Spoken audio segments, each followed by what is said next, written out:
Peace and blessings to the family. It's me, Coach 67 Sports TV. Shout out to the awesome and amazing LDBC, Lions Den Broadcasting Community. Shout out to the Louisiana All American Sports Network. Shout out to M Vision Photography and Video. He and I got something we doing pretty big for the spring coming up. I'll let y'all know more details about that later. And shout out to the greatest university in the world, the Southern University, home of the mighty Jaguars. We back on the block with our wire analysis series. A couple individuals hit me up in the chat. Well, in fact, they're already in the comment section already in the live stream chat. But, a couple people been hitting me up behind the scenes. Like, hey, Coach, when you going to bring it back? Well, guess what? I got my brothers with me. We back in the building. First and foremost, let me reintroduce y'all to my brother, the leader of this phenomenal organization, my brother 7A Sports TV. What's good with you, General? Peace, family, man. I'm chilling, brother. Just over here relaxing, man. Just getting in the house. Man, peace and blessings to you. Yes, sir. Hopefully everything is well with you in this new year. Hopefully everything is well with you, General. Yes, sir. All right. Also, my brother, the leader of the Southern Baller Show, also HBCU Fanatics, the Black Man's Perspective, my brother Jared 11 Green. How you doing this blessed morning, bro? I'm blessed to be back on with you, brothers, man. Yes, sir. Yes, sir. It's a blessing that we could finally link up and get the wire back on. You know what I'm saying? Let's see who we got in the chat already. Man, salute to the family. Relaxing, calm rain. He said, salute Coach 67, 78, Jared, chat, and family. Man, salute to your family. Also, for my LDBC family members, the link for the Eventbrite for the LDBC family reunion on August the 8th is also in the live chat. I'm also put it, once we finish our live, I'm going to put it in the comment section also. And also for all my diehard Wire fans, there's this little series on Instagram. Those Instagram shorts are only like 2 minutes. Start next weekend, myself, our brother, Supreme Beast Boxing Talk, Cadillac Red, and 503 Lion. We're going to do a similar type series on Red's channel. So y'all stay tuned for that. Also, let's see. Relaxing Calm Rand said, I have been waiting for you guys to come back with this show. Well, no need to wait. We back in the building, you know what I'm saying? And Relaxing Calm Rain said, you guys have to do this more often. Well, I'm not gonna lie, football season is pretty much over in regards to college football. 7-8, Jared and myself, we all have to get on the same page in terms of when we all are all free and available. The last couple Saturdays, I've been tied up because back-to-back Saturdays I had funerals to attend, one on each side of the family. So that was the reason why I couldn't get it. But we back in the building, you know what I'm saying? Man, salute the motivation to be a millionaire. He said salute Coach 67, Jared 78, and chat. Man, salute to you. Salute, man. Salute. He said this has been a long time coming. Yes, sir. Yes, sir. We back on the block, you know what I'm saying? Now, all right, now I ain't gonna lie, motivation to be a million. You might be asking for a little bit too much, you know what I'm saying? He said if I can get an episode of Bayou Sports Talk, Trail Boxing Talk, and a wire analysis all in 1 week, I will be winning in life that week. Well, I'm not gonna lie, when it comes to Bayou Sports Talk, the probability of me getting myself, K, Rude Dog, and King Ray all on the same page to get another episode of Bayou Sports Talk, that's highly unlikely. More than likely, maybe around the holidays or whatever the case may be, I'll probably be able to get Kay, because a lot of times she's busy with my nephews. In fact, Jared, you got your wrench. Get this clown out the chat. You feel me? With some weirdo in the chat. Yeah. Anyway, but in terms of getting Kay, King Ray, Rude Dog, and myself, it's probably unlikely you're gonna get a full panel with the four of us when it comes to Bayou Sports Talk. But more than likely, we probably gonna continue to do a couple more episodes but that's probably about it. In terms of the wire analysis, what we hear in terms of Trill boxing talk, that's more of a black fight fan thing. 7-8 have more input on that than I would, but trying to get all three of them shows in the same week, bro, you might be asking for too much. You know what I'm saying? But anyway, let me do a real quick. Well, I ain't gonna say quick. It's gonna take a little minute. Before we get to the questions, let's do a synopsis of season 1, episode 12 of The Wire. Season 1, episode 12, cleaning up. The episode starts off with Lieutenant Daniels coming from Kima Greggs' room, and he tells McNulty about her condition. Daniels tells McNulty, go and pay your respects and go and see her, or if not, get your head back in the case. And McNulty says basically like, hey, I'm not gonna go see her. And basically after that, he was like, excuse me, he was like, screw this case. McNulty says this case was just to prove to everyone how smart he is, like he's the smartest guy in the room type of thing. Daniels asked him, you don't think we already knew that? And Daniels told him, whether you in or out, this case gonna move forward with or without you. McNulty replied by saying, Burrell and Rawls were both right. It means nothing, this case. Daniels said it meant nothing to him initially until he kept beating the drum about it. But now Greggs is laid up in this hospital on life support because it meant something to her. And her shooter is still on the loose, and the people that sent the shooters are still on the loose. So he low-key asked him what he's going to do. Like, basically, what you're going to do, you're going to barbecue, you're going to mildew. You need to make your move, you know what I'm saying? In the next scene, D, Bodie, and Poop running low on work in the courtyards or the towers. Stringer pulls up and he takes their beepers and he gives them new cell phones and a paper with numbers on it. And basically, he like, look, hey, we done got rid of all the pay phones. We getting rid of all of these beepers. Here you go. These are some new phones. This is a paper with all the numbers on it. The 3 numbers that you need. First of all, memorize these numbers. I know these youngsters nowadays, they don't know nothing about remembering numbers because of all the numbers that they need in 2026 to save in their phones. But back in the gap, when we had landlines, hey, you had to remember all these numbers by heart. You know what I'm saying? But these youngsters nowadays, they're not equipped to do that. Sure But did. basically, he was like, remember, it's 3 numbers. It's 1 foot. It's a re-up number. It's a number if you need muscle, and this last number is my number. He was like, don't talk no business over the cell phone. Essentially, all you're going to do is you're going to take the cell phone to arrange the meetup, and you're going to talk about everything face to face. He was like, no pay phones, no beepers. And he also, so basically after that, D was like, well, when the re-up coming? He was like, you didn't hear? He was like, why you think I'm in person? He was like, exactly what happened is the cops hit the main re-up stash. So he told him the cops raided the stash house, and that's pretty much it, no re-up. So Lester is putting what appears to be eye drops in Chardine's eyes. Basically, she has stigmatism, and they got her some contacts. He compliments her on how nice she looks, whatever. I mean, it's obvious in this particular scene that he kind of sweet on her, you know what I'm saying? Right. McNulty walks in and sees no activity on the wire. Freeman explains that they gradually have been pulling the plug on their operations, and essentially what they've done now is they got rid of all the pay phones, they got rid of all the beepers. So last night they completely pulled the plug on it.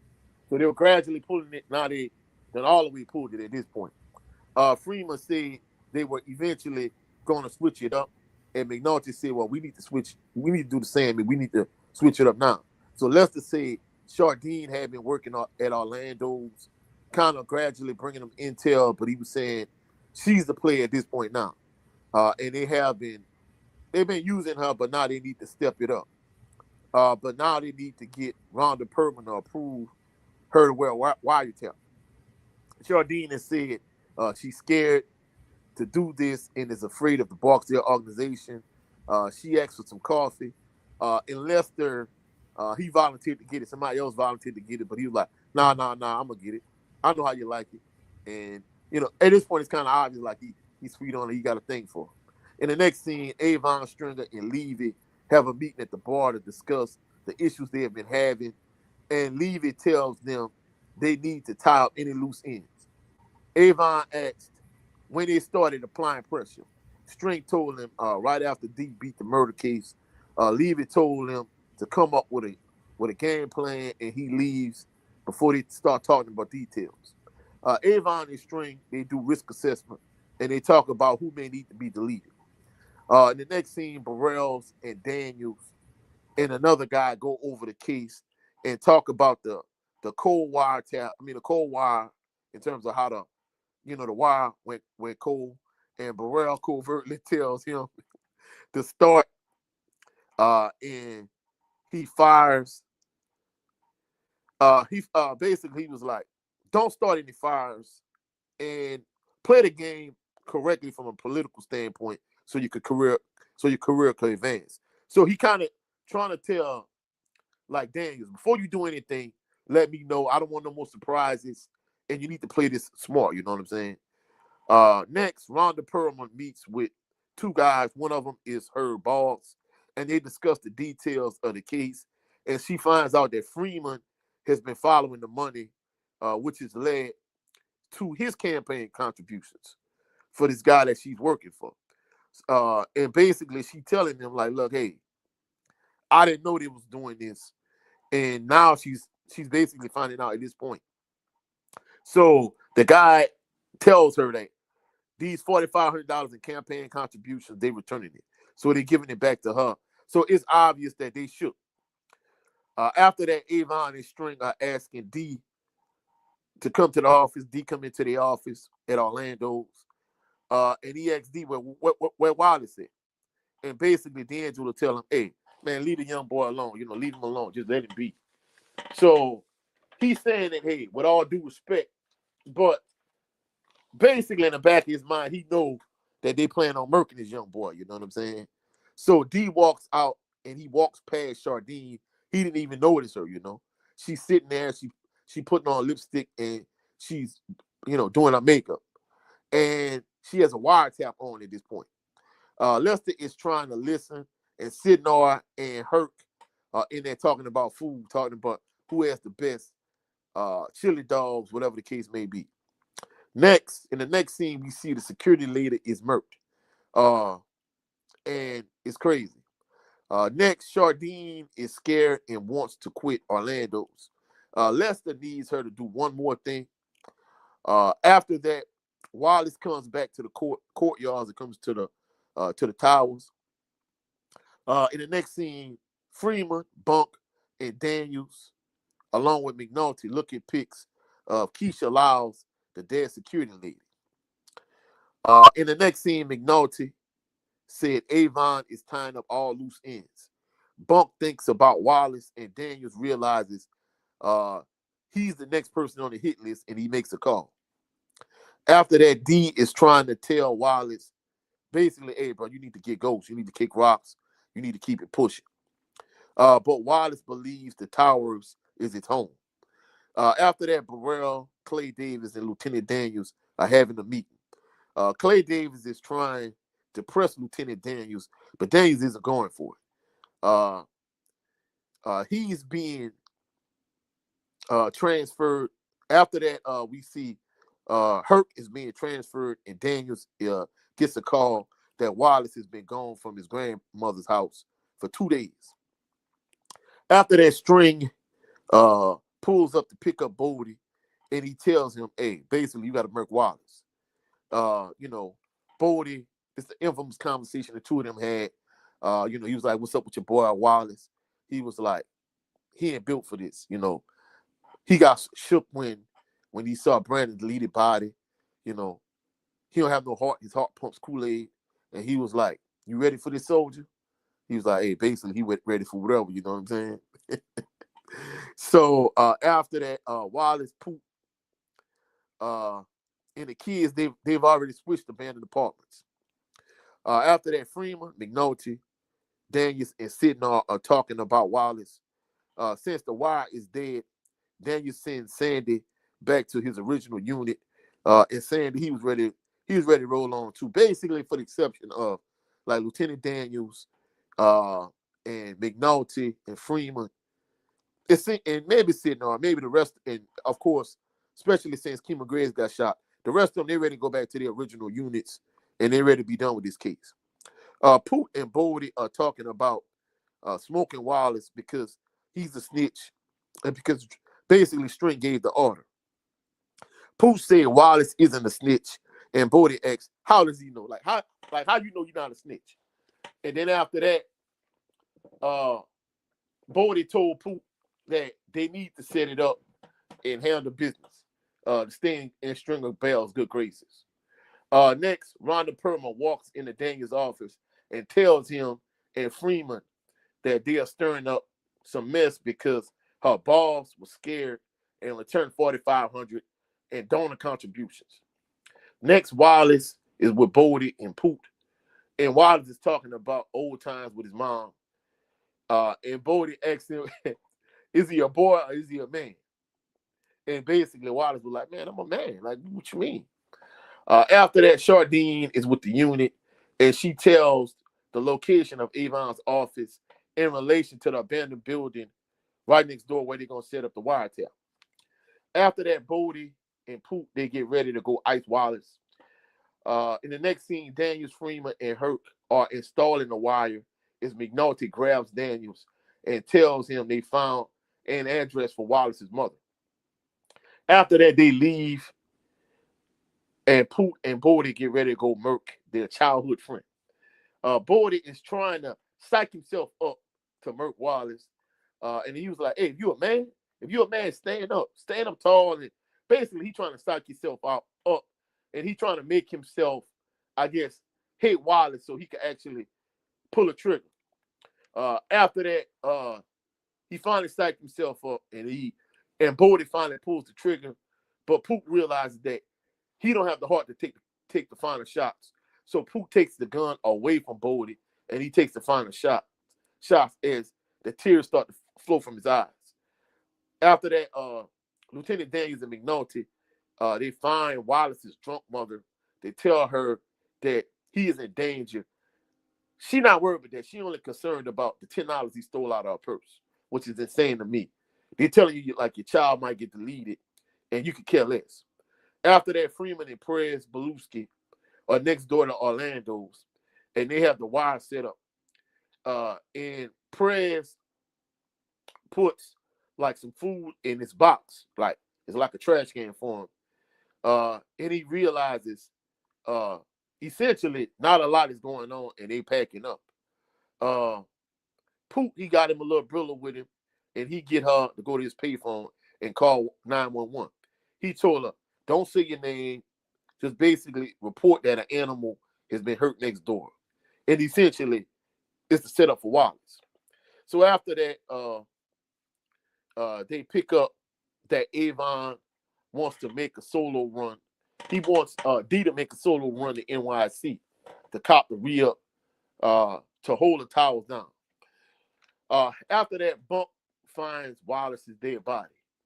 Now the bug is up, and basically, they got his wiretap right next to Orlando's in an abandoned building.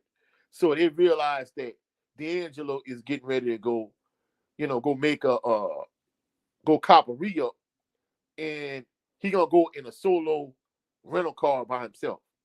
After that, Daniels gets the call that Wallace is dead, and McNulty already knew it. After that, Freeman and Perez are sitting on a new wiretap next door to Orlando's.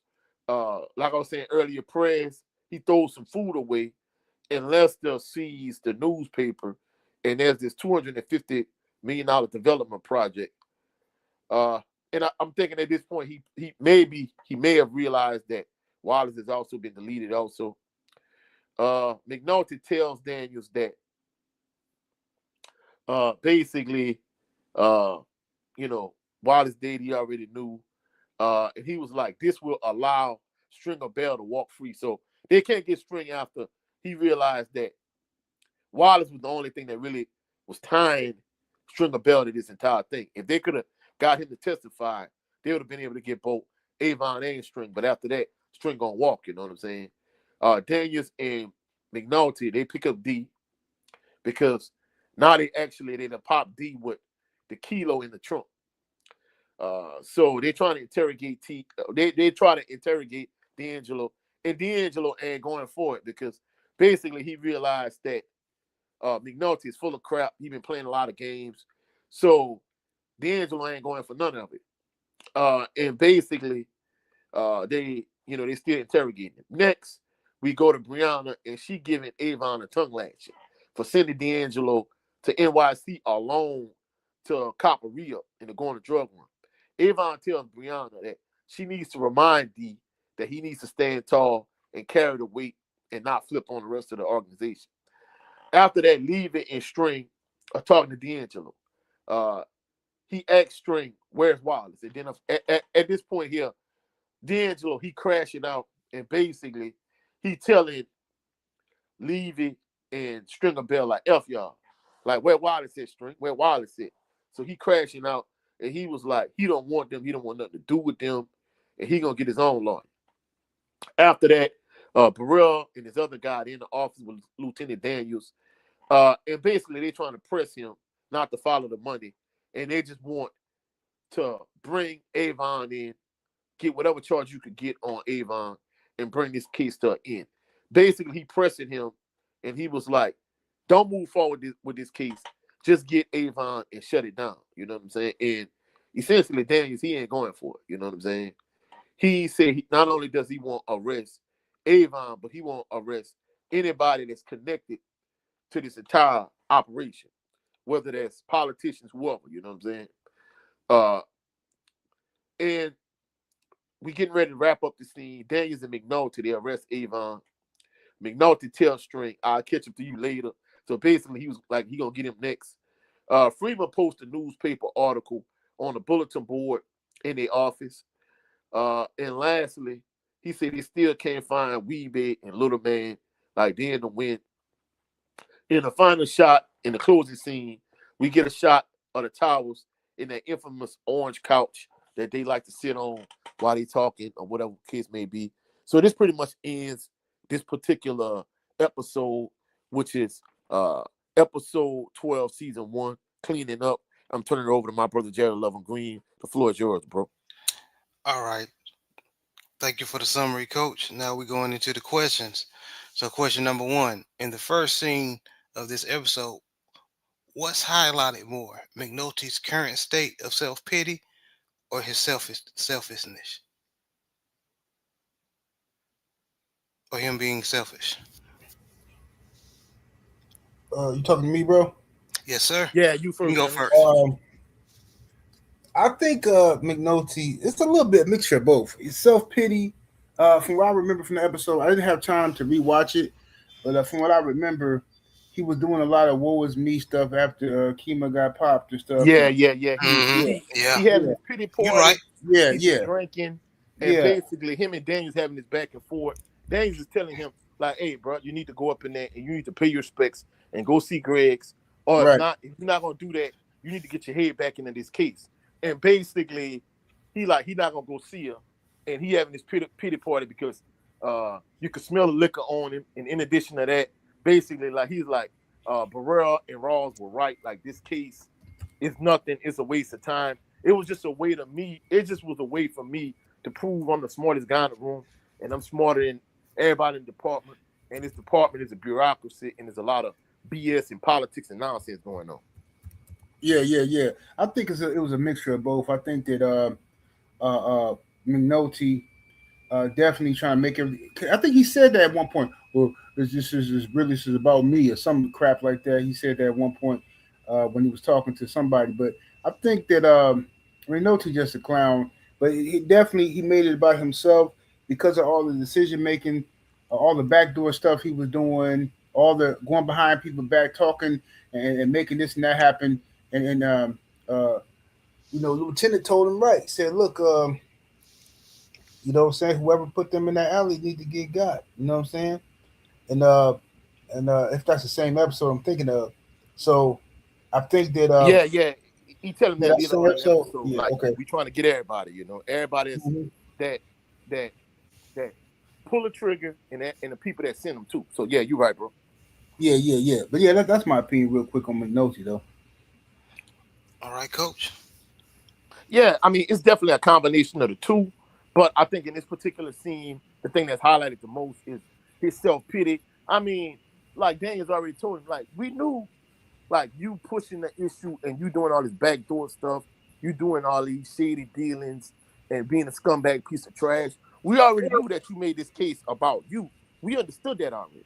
But the fact that she done got shot, not you having like this pity party and war is me and this case means nothing. He was like, man, like basically be a man and get your head back in the game. Like, Mm, quit acting like a little brother, quit acting like a broad, quit having this pity party and pull yourself together. I agree. I agree with both points. The second question: D knows Avon and Stringer plan to delete Wallace. Why didn't D press Wallace more to get out of town? Um, that's on me. Yes, sir. Well, the thing is this: Wallace was stupid anyway, but Wallace he's a youngster, you know what I'm saying? So you gotta give him a little grace. He young, but he out there active in the street, so he should know better. But D, if once like you said, once they found out that Wallace was in danger or anything like that, they should have told him to move around. Wallace should have never came back in the first place because Wallace was wrong. Wallace was an informant. He was, Mm-hmm. and so what happened to him? It was sad, but it was a part of the game. He did. You sold out to the police, so he was an informant. So technically, Stringer and them was right, and Wallace had to go because he couldn't be trusted. It was Mm-hmm. just it was a sad situation, but for what's call it what's the name we just talking about D'Angelo? D'Angelo goofy self. D'Angelo D'Angelo just soft. He just soft. Okay, D'Angelo had been looking for a way out of the lifestyle anyway.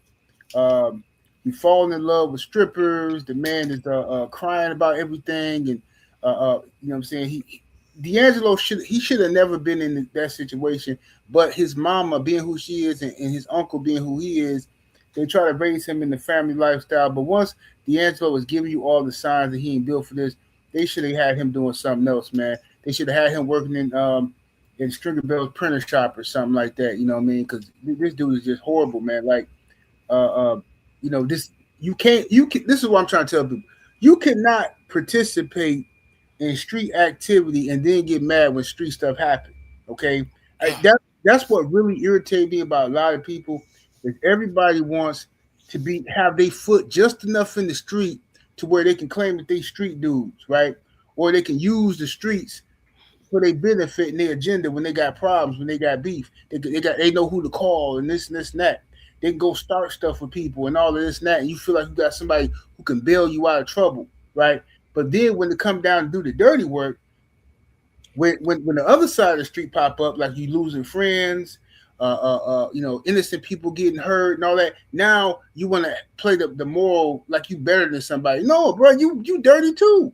You've been out here living this filthy life like everybody else. We all pieces of trash. So why is you what makes you better than somebody else now?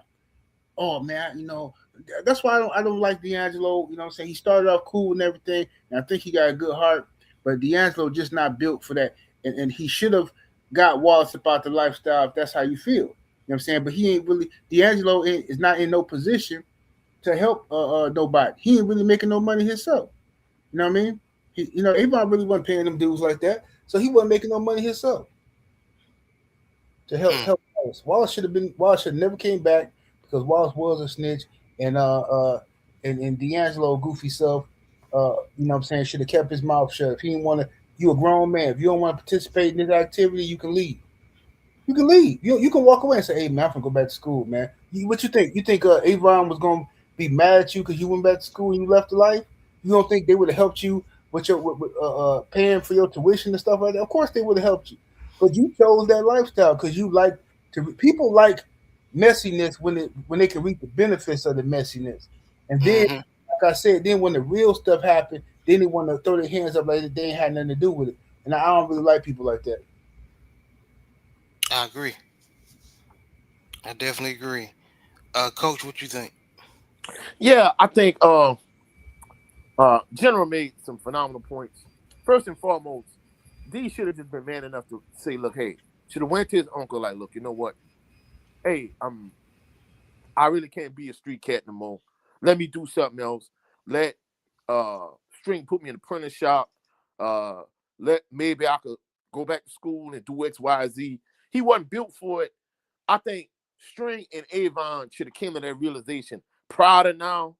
But at this point, he too deep in it, and it's pretty much a foregone conclusion.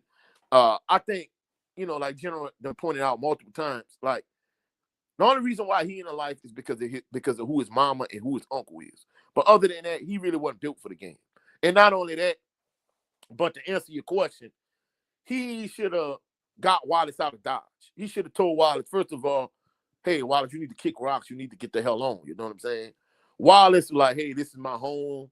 I shouldn't have left from here. I grew up here. We boys. Woo.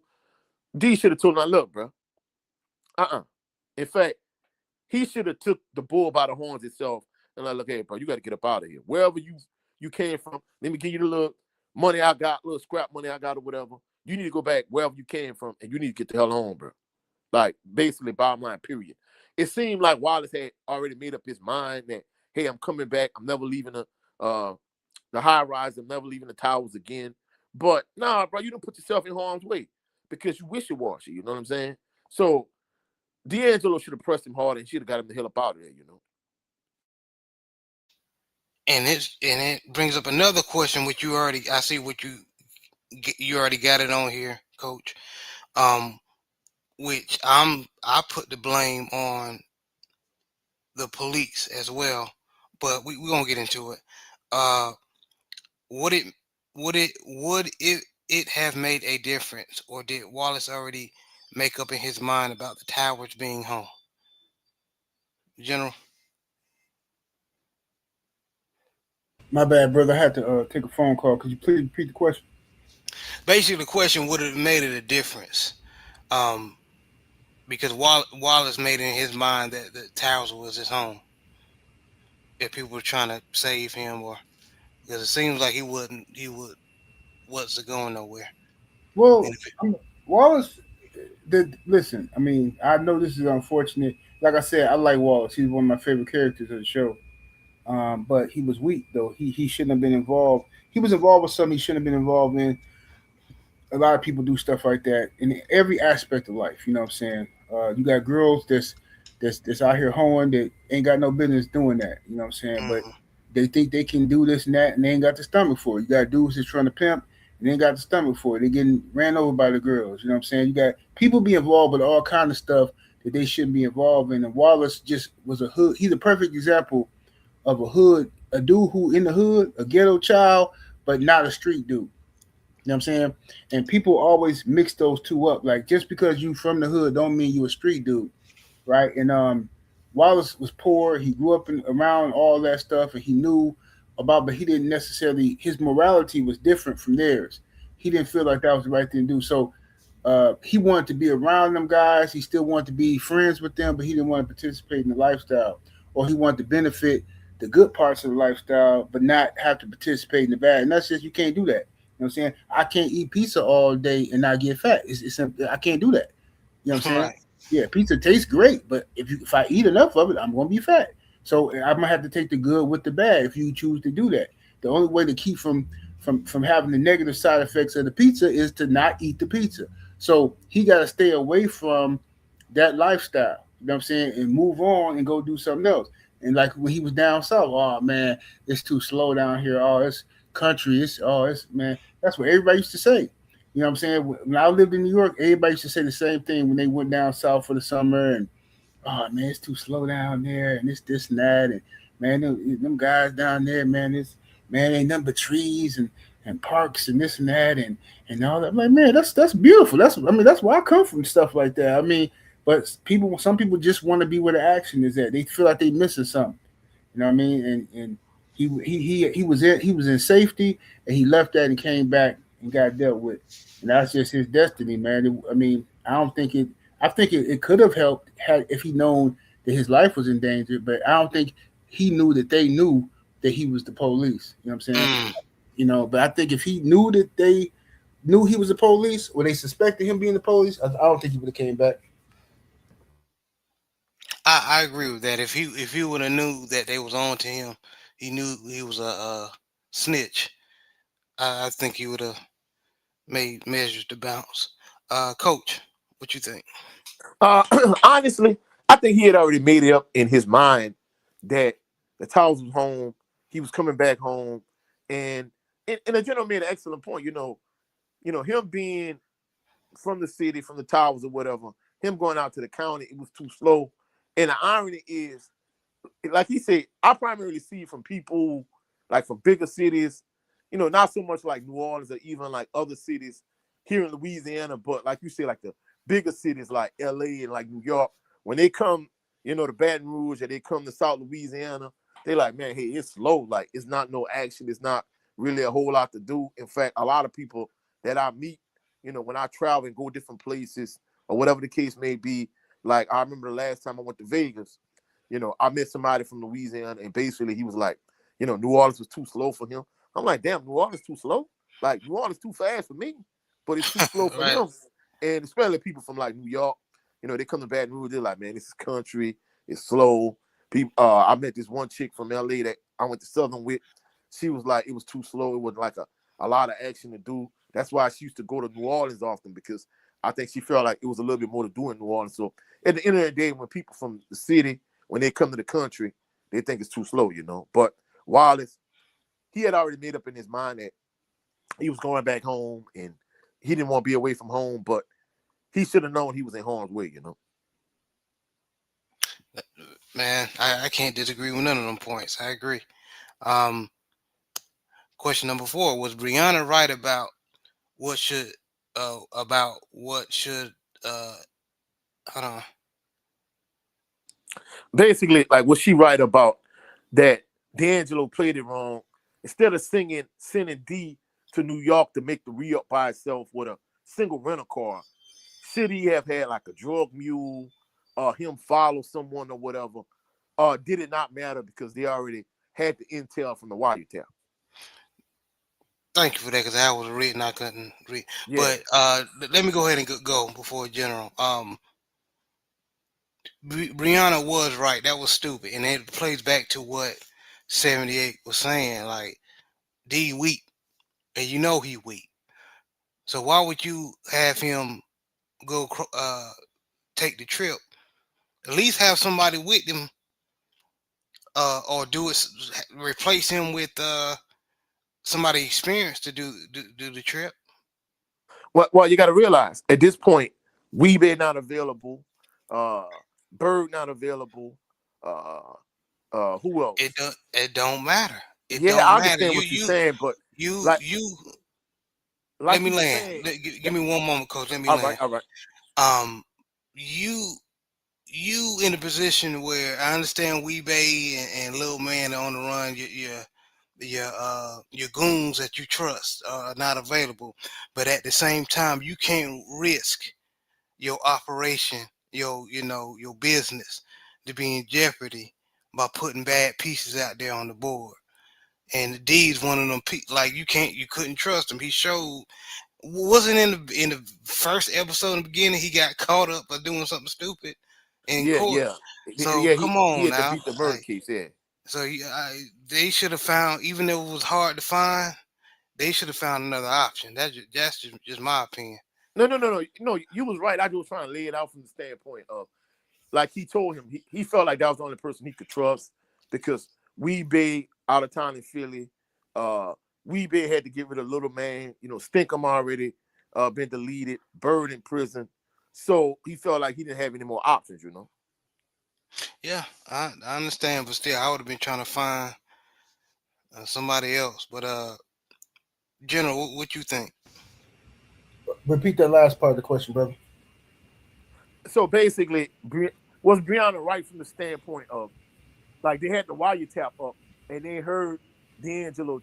They heard Avon tell D'Angelo, "Hey, I need you to go to New York by yourself and get a rental car and cop the re-up." Right, So Brianna told, once D got popped, she was like, "Look, hey, you was wrong by the way you set this up.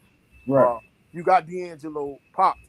She was like, "You should have had him trail a drug mule. You should have had him follow a Greyhound bus, something along those lines." So Yeah. was she right in what she told him, or it didn't matter because Presbelusky and Freeman they caught the intel off the wire, and it didn't matter how you set it up.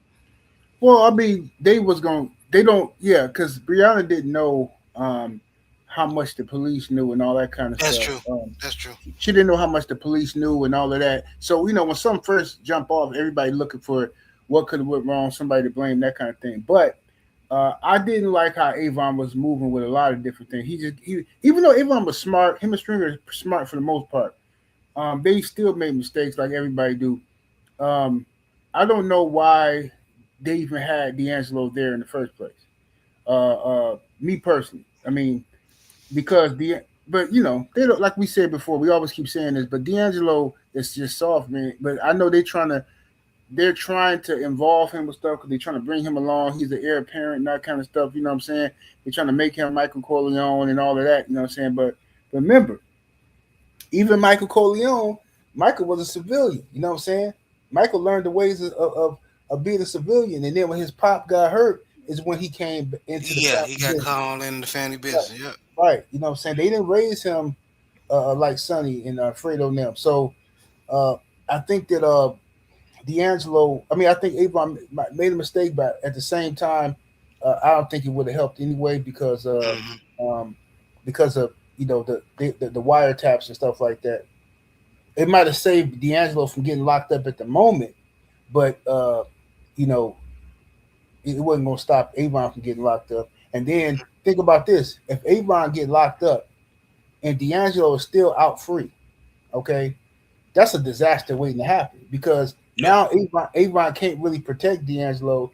D'Angelo out here with Stringer, and D'Angelo probably would have turned when D'Angelo find out these boys then they got rid of Wallace. Man, D'Angelo going right to the police. Same thing would have happened. He's gonna be dead anyway. To me, Mm, that's a good point. Yeah, honestly, bro, I was in agreement with you. I was trying to lay it out, and maybe in my mind trying to rationalize like why would he put D in that scenario? But hmm we already established at this point that D shouldn't have been in the game anyway. Either D should have had the heart to go to Avon, like you know what, hey, I am built for the life, or Avon and String should have realized, look, hey man, this boy don't have the heart. He's not built for the game. Let's insulate him and take him away from this and maybe send him to school like myself, business school or whatever, whatever. But at the end of the day, you're right. He shouldn't have put him in that situation. But I guess I'm trying to lay it out and rationalize like, hey, this is the reason why he went to him. Because the people you would ordinarily go to Weebay, Stinkum, Bird, they're not available. So at the end of the day, you know, we've been saying it. Yeah, Avon, he made a mistake in trying to, have D'Angelo step up and putting him in this situation. But at the end of the day, now you put your whole organization in jeopardy by having him do this. all facts. Yeah. Okay. And next question: who was more at fault for Wallace's death? The police for not protecting him, or his mother for being an unconcerned parent? What percent of the blame does each party take? I'm gonna go first. I I ain't gonna bring up the mother. The mother from day one wasn't shit. But the police already deemed Wallace as the main person to help bring down Avon and them. So you should have did everything in your power to keep eyes on that boy. Fuck putting him in a home. Put him somewhere where he's safe around policemen. He's not trying to run, not trying to escape. In my opinion, they did a poor job protecting Wallace. So I put it all on the police because that's your main witness. 78. What you think? Agree 120%. Yeah, the mama is the mama. We knew she. I mean, yeah, we can be technical and say the mom and all that kind of stuff. But at the end of the day, this was on the police because the police convinced Wallace to be a state's witness. All right, and throughout this show, we know that they do a horrible job protecting state's witnesses. So if Wallace is your witness, and he should be under your protection because he's going against a crime family. A kid is going against a crime family, and y'all using him for information, but don't want to provide him protection because y'all don't want to y'all ain't got the money in the budget. Y'all don't want to put it here or there or whatever. So let me get this straight. When it comes to some coochie, she can stay with me. But when it comes to Wallace, we don't know what to do with him. Man, hell with that shit. Y'all let that boy get killed. Mm, mm. That's all I'm saying. Coach, what you think? Oh yeah, big facts. I would say the police is 95% at fault. I'll give the mama 5%. Like you said from the outset, we knew she was a deadbeat parent. But the fact that the police come to you and tell you, hey, your son, like, he's in danger. And you like, man, he in danger for real because he stole $10 of my purse. Like, if I see him, it's gonna be like, are you crazy?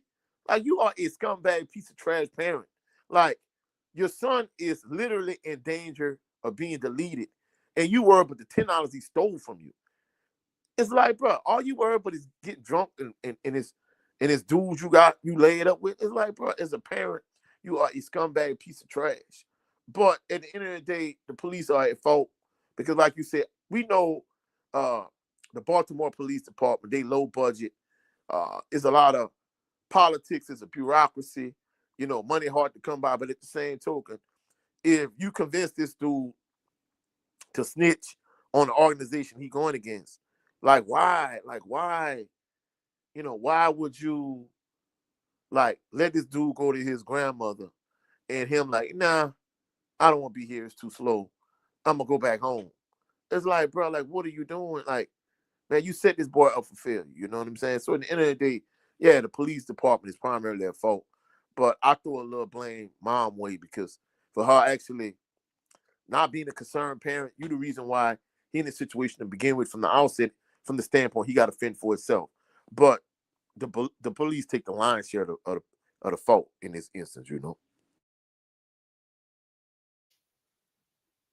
Yeah, I hear you. I personally think that the police get it all 100% because like Wallace is already in the game. You know what I mean? So the mother from day one did a bad job, horrible job. So as far as just dealing with the him protecting your witness, awful, awful job, awful job. But I hear you, Coach. I hear you. Um, was D dumb for blowing off String and Levy and getting his own lawyer? Yeah, I think so. I agree. But I think that was stupidity, bro. Like, first of all, who's going to pay for this lawyer of yours? Uh, uh, if it's not the family's money.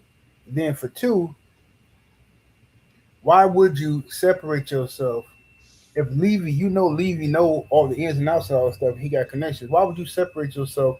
Because you basically telling them, I don't want nothing to do with this. All right, I'm separating myself from the family. So if you're separating yourself from the family business, then the family technically have every right to separate you from the earth. I'm just saying, like if you saying, "Hey, I'm off code right now. I'm doing my own thing," you can't do that in no criminal enterprise, bro. You can't just walk off. I'm on my own. I'm okay. That little spoiled brat stuff gonna get you exactly where it got him. Hey, cause you know secrets and stuff. Right? You can't be doing that. No, Mm-mm. I ain't no street dude. I know that. No, man, no. Right. Uh, but Coach, what you think? Oh man, that was dumb as hell. It's dumb as hell from the standpoint of first and foremost, like 7A said, you establishing that you breaking away from the family for one, and second of all, you a loose end that needs to be tied up. So you a liability at this point. In addition to that, Levy is far better than any lawyer you can go get. So you like 7A said, you really not getting Avon not paying you no cheese like that. So you really don't have that kind of bread. You probably go get you like a low budget, cheap lawyer. Whereas Levy is a high profile lawyer. He's highly proficient at this. I mean, don't get me wrong. I understand that Wallace getting deleted broke him, and he crashing out at this point. But dude, if you realize, like, hey, if I stick with Levy and I stick with String, instead of you getting a dub, instead of you getting 20 years, maybe you get 10. You know what I'm saying? So it wasn't a smart decision for him. Now, if once he stood tall and he stood on his square, once you get out, then you say, all right, look, hey, Unc, I'm done with the life. Yeah, maybe then. But for you to break away now, like you establishing the fact that you weak and that they think you're gonna crack, and you're a liability at this point. So he played himself by doing it. Yeah, he played himself. Yeah, you got emotional, man, and do what you got to do. Go behind closed doors, cry, whatever. But you in the game, bro. And Avon told him that in episode 1. He was like, man, you make emotional decisions, you do irrational stuff.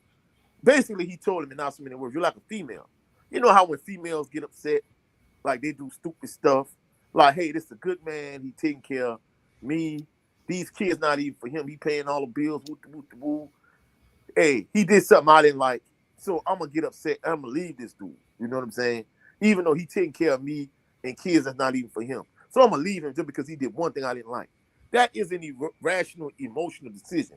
And Avon told D'Angelo in episode 1, you can't do stupid stuff when you get emotional, and that's what D'Angelo. He's done this again, and he's proven Avon right from the standpoint of you make emotional, irrational decisions. Yeah, you're correct, man. Next question: do you think Daniel was right for trying to bring in everyone tied to Avon, or should he have listened to Burrell and did what he said and played politics? Should he have listened to Burrell? Yeah, Um, as far as playing politics. Man, I don't like Burrell, man. I mean, Burrell trying to save his own behind. You know what I'm saying? So uh, I like Daniels, man. I like Daniels was, you know what I'm saying? They were trying to Burrell was trying to use wasn't he trying to blackmail Yeah, Daniels? Yeah, prior to him going to the coming to that unit, yeah, Daniels did some fugazi stuff with some monies. Yeah, in the Eastern District, back in the Gap. Yeah, back in the gap. Yeah, so he tried yeah. to blackmail him with that. Right. Yeah, so you try to have some over him and make him be his little flunky or whatever. You know what I'm saying? But I like Daniels and what he stood for. Daniels was trying to like he was fighting for his respect and stuff like that. That and his reputation. And see, the thing about playing politics is, yeah, it can help you as far as staying on people's good side and this and that, whatever. But you also can be thrown under the bus. And now, if you're gonna get thrown under the bus anyway and get used as a scapegoat, you might as well at least put the work in and do what you're supposed to do for yourself. Because it like okay, if I get fired or if I get railroaded for standing on business on what I believe in, that's one thing. But if I get railroaded and get scapegoated and I've been kissing ass for 20 years, oh no, that's diabolical. No, somebody gotta go. Somebody gotta. No, I can't stomach that. And I think that's what Daniels was thinking. Like, man, y'all don't like me anyway. I'm gonna do this. I'm gonna do this the right way this time. You know what I'm saying? Yeah, yeah, I agree. And if I was in Daniel's shoes, and one of my trusted employees under me, in his line of business, the police, one of uh one of my officers got hurt or shot up, yeah, I'll be trying to go after who all was involved as well. So yeah, I agree. I wouldn't be trying to hear what Burrell was trying to say. Uh, Coach, what you think? Man, I'm in 100% agreement with the general said. Bro, I mean, Kima got put down, right? and you a cop, instead of worrying about getting the people that pull the trigger and getting the people that sent them and getting everybody.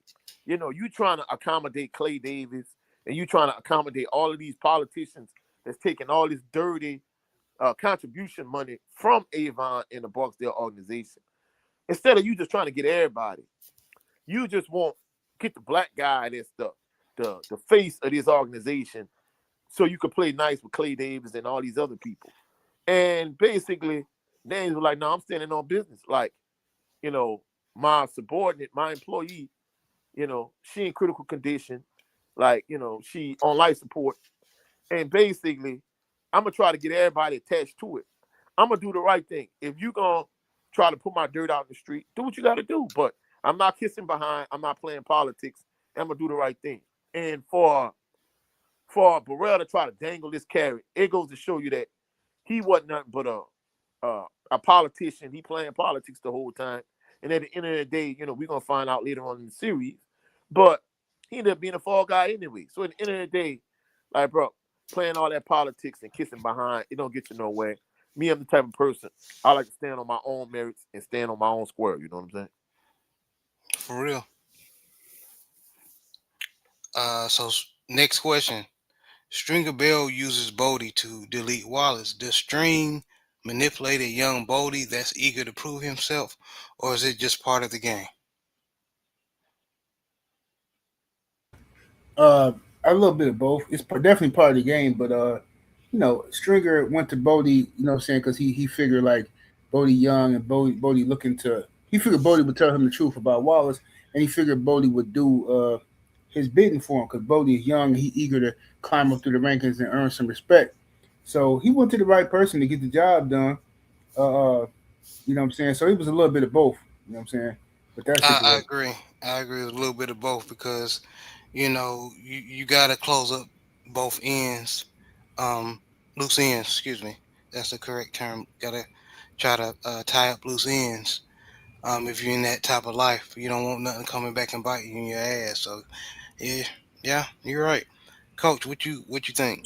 Yeah, I'm in 100% agreement with y'all, brothers. For all intents and purposes, Wallace was a loose end. This loose end needed to be tied up. And like the general said, it's a little bit of both from the standpoint of it's part of the game. Like it comes with the game. And Bodie is young. Bodie is young and impressionable. He knew Bodie was basically trying to move up the ranks. Bodie trying to make a name for itself.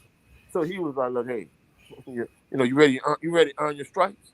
Like, come on, like, you know, I'm gonna use you to do what needed to be done. So at the end of the day, he knew Bodie was young and impressionable, so he used that to his advantage and to his benefit. But it's definitely part of the game, though. You know what I'm saying? Yep. All right, we down to the final two questions, fellas. Rank this episode on a scale from 1 to 10. I I say is for me 8 to 9.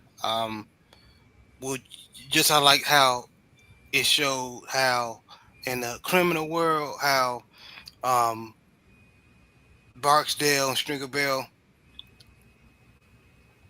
how things would feel like it was closing in, so they had to tie up loose ends, so they had to kill, like delete the police woman.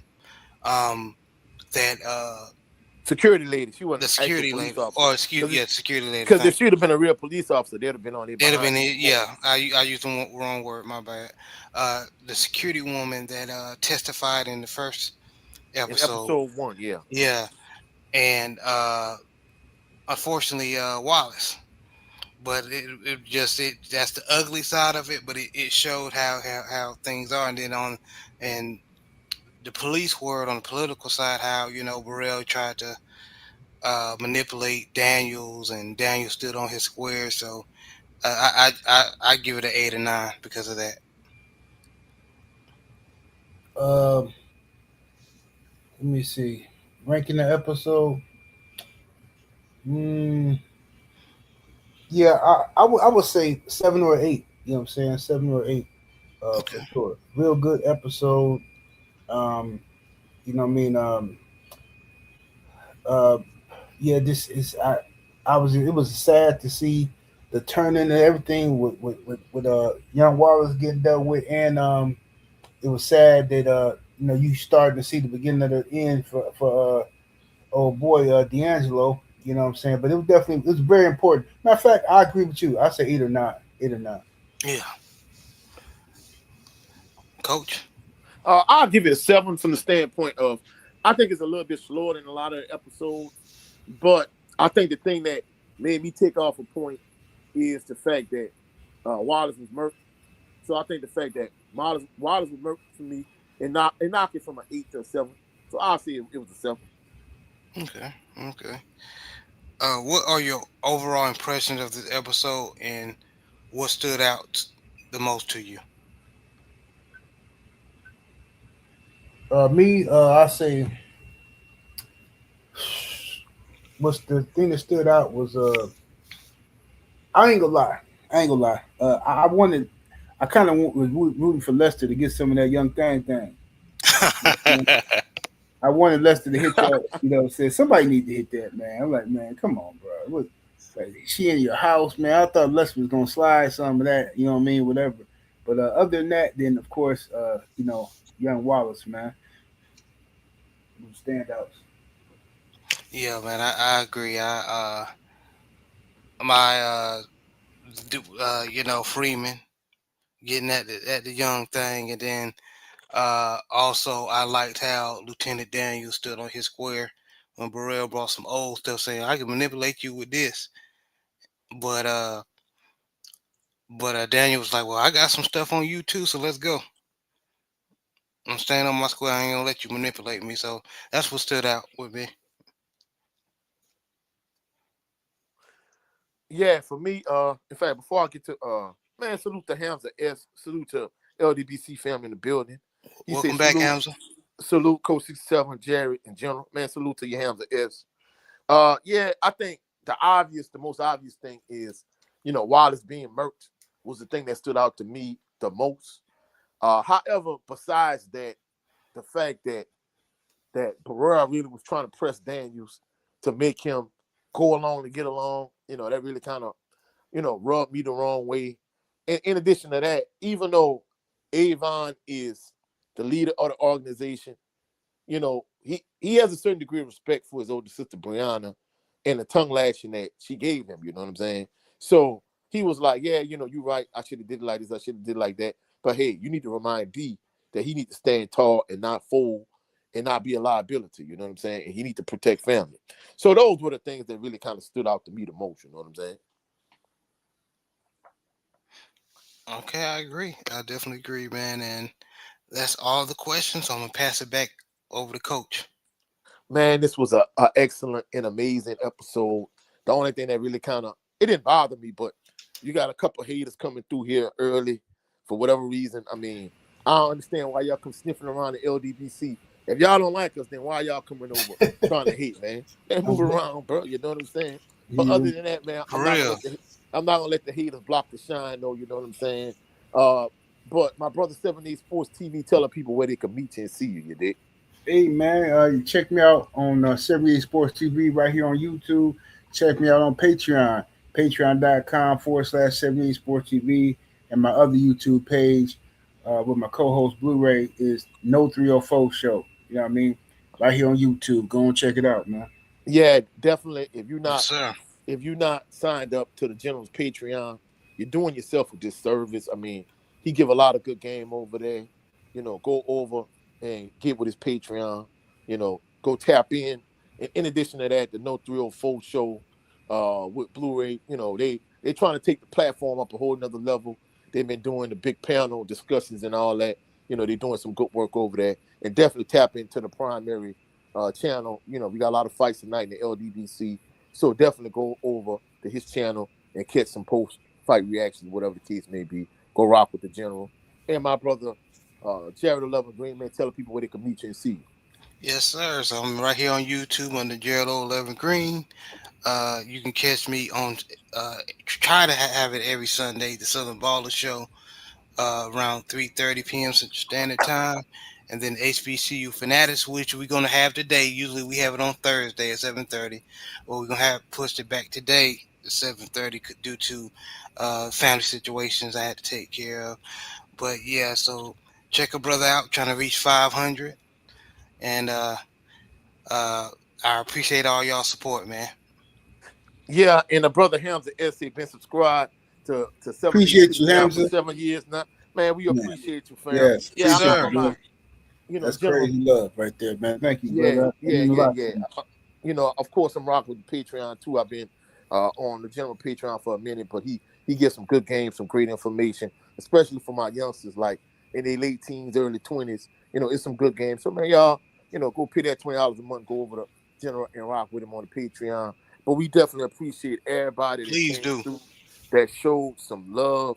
Like my brother Jared Levin Green said, later on this evening, we're gonna give y'all another episode of HBCU Fanatics for all my HBCU fans. We're gonna talk about how Andrew Body is going back to Alabama State. So later on this channel, 7:30 p.m. Central Standard Time tonight, we're gonna rock out on my brother channel, Jared Love Green, HBCU Fanatics, and of course later on tonight, the General gonna be giving y'all some post-fight reactions. So y'all go over to his channel and check him out. You know what I'm saying? Yes, But sir. we appreciate, man. Salute to the family. Straight to the point, sports and entertainment. He said, salute, coaching fam. Man, salute to your family. But Salute. we appreciate everybody that came through, showed love. Later on today, I'm also gonna drop a video on this channel, talk about Southern University, talk about Andrew Body. It's gonna be kind of like a gateway to our episode of HBCU Fanatics tonight. So be sure to check us out. And also on my brother Jared Lovin Green channel tomorrow, 3:30 p.m. Central Standard Time, the Southern Baller Show.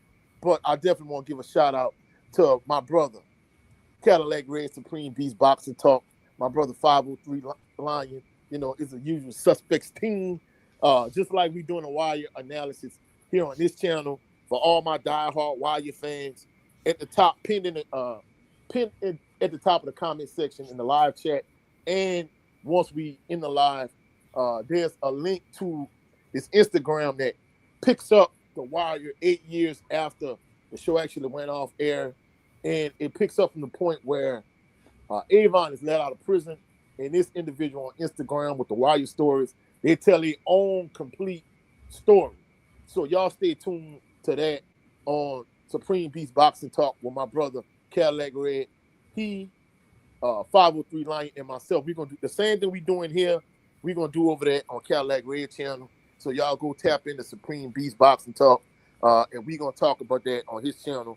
Whenever the same way, the general and Jared and I, we got to get on the same schedule. We got to do the same thing on Supreme Beast Boxing Talk channel with Cadillac Red. So y'all be certain to come through and check that out also. But we appreciate everybody that dropped in live in the chat, and everybody's gonna catch it on playback. Y'all have a blessed, phenomenal evening, blessed, phenomenal weekend, especially for the winter weather all across the country. Stay safe, stay warm, and we'll catch y'all on the rebound. Y'all have a blessed and phenomenal weekend.